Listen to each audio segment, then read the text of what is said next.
కొందరి అసలు గుణాలు బయటపడ్డం కనిపిస్తది. వీళ్ళనా మనం నమ్మింది, వీళ్ళకా మనం సాయం చేసింది, వీళ్ళ మనకు ఆపదల తోడుంటారు అనుకున్నది అని.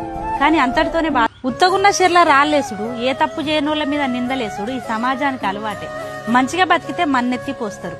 మనం మంచి చేస్తే మళ్ళా మనకు తిరిగి మంచి ఎదురైతుంది అంటారు కదా. కానీ నేను ఎవ్వలకు మంచి చేసినా మళ్ళా నాకు తిరిగి చెడే ఎదురైంది.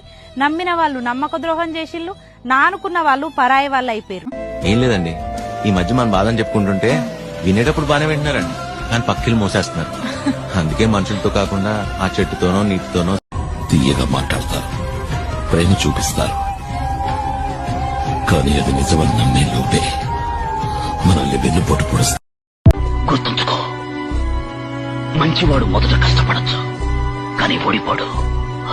చెడ్డవాడు ముందు సుఖపడచ్చు, కానీ ఓడిపోతాడు.